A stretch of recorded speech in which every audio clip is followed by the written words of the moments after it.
ಖುಷಿಯಾಗಿದೆ ಇವತ್ತು. ಯಾಕಂದರೆ ಎಲ್ಲ ಮೆಂಬರ್ಸು ಏನು ಮಾಡಿದ್ರು ಅಂದರೆ ನಮ್ಗೆ ಅಭಿವೃದ್ಧಿ ಮುಖ್ಯ, ಎಲೆಕ್ಷನ್ ಮುಖ್ಯ. ಅಭಿವೃದ್ಧಿ ಮುಖ್ಯ ಇರೋದ್ರಿಂದ ನಾವೆಲ್ಲರೂ ಇನಾಮ್ನೆಸ್ ಆಗಿ ಮಾಡ್ತೀವಿ ಅಂತೇಳಿ ಅವರು ಅಪ್ಲಿಕೇಶನ್ ಹಾಕಿದ್ರು. ಮುಬಾರಕ್ ಅವರು ಇನ್ನೊಬ್ಬರವ್ರ ಜೊತೆಗೆ ಅಪೂರ್ವ ಹಾಕಿದ್ರು. ಆಮೇಲೆ ನಮ್ಮ ಕಡೆ ಅಧ್ಯಕ್ಷರು ಉಪಾಧ್ಯಕ್ಷರು ನಾವು ಹಾಕಿದ್ರು. ಅವ್ರು ಏನು ಮಾಡಿದ್ರು, ಮುಬಾರಕ್ ಅವರು ಆಮೇಲೆ ಅವರು ಇನ್ನೊಬ್ಬರು ವೈಸ್ ಪ್ರೆಸಿಡೆಂಟ್ ಆಗಿದ್ದವ್ರು ಇಬ್ಬರು ಅವರು ನಾಮಿನೇಷನ್ನ ವಿಡ್ರಾ ಮಾಡ್ಕೊಂಡು ಸಂತೋಷ ಆಯಿತು. ಈ ರೀತಿಲಿ ಹೋಗ್ಬೇಕು, ನಾವು ಎಲೆಕ್ಷನ್ನೇ ಮಾಡಬಾರ್ದು, ಅಧ್ಯಕ್ಷ ಚುನಾವಣೆ ಕೌನ್ಸಿಲರ್ ಎಲೆಕ್ಷನ್ ಮಾಡ್ಕೊಳ್ಳೋಣ.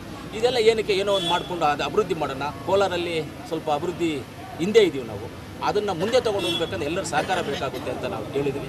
ಅದಕ್ಕೆ ಎಲ್ಲರೂ ಒಪ್ಕೊಂಡಿದ್ದಾರೆ, ಎಲ್ಲ ಮಾಡಿದ್ರು. ತುಂಬ ಇದ್ದಾಗ ನೋಡಿ, ಒಂದು ಮರದಲ್ಲಿ ಮಾವಿನಕಾಯಿ ಇದೆ ಅಂದರೆ 4 ಕಲ್ಲು ಹಾಕ್ತಾರೆ. ಅದು ಮರದಲ್ಲಿ ಕಾಯಿ ಇರೋದ್ರಿಂದ ಕಲ್ಲು ಹಾಕೋದು. ಒಂದು ರಾಜಕಾರಣಿ ಏನೋ ಒಂದು ಮಾಡ್ತಾ ಇದ್ದಾರೆ ಅಂದರೆ ಅವ್ರ ಮೇಲೆ ಏನೋ ಒಂದು ದೃಷ್ಟಿ ಮಾಡ್ತಾರೆ. ಅದು ಕಾಮನ್, ಅದು ಜನರಲ್, ಅದು ತಪ್ಪಲ್ಲ. ಅದು ಮಾಡೋದು ಅವ್ರವ್ರ ಪಕ್ಷದ ಅವ್ರವ್ರ ಜವಾಬ್ದಾರಿ ಅಂತಿರುತ್ತೆ.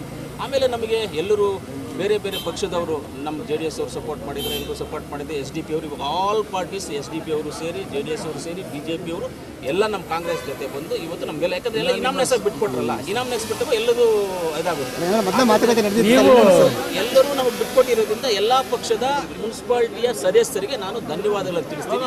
ನಿಮಗೆ ಪೂರ್ಣವಾದಂಥ ನಮ್ಮ ಬೆಂಬಲ, ನಮ್ಮ ಸಪೋರ್ಟು, ನಮ್ಮ MLC ಅವ್ರದ್ದು, ನಮ್ಮದು ಎಲ್ಲರದ್ದು ಇರ್ತದೆ. ಪ್ರತಿಷ್ಠೆಯಾಗಿ ತೊಗೊಂಡಿದ್ದೆ. ನಿನ್ನೆಯಿಂದ ಇನ್ನೂ ಜಾಸ್ತಿ ಪ್ರತಿಷ್ಠೆ ತೊಗೊಂಡೆ. ನಾನು ನಿನ್ನೆಯಿಂದ ಇನ್ನೂ ಜಾಸ್ತಿ ಪ್ರತಿಷ್ಠೆ ತೊಗೊಂಡೆ. ಮುಳುಗಾಗ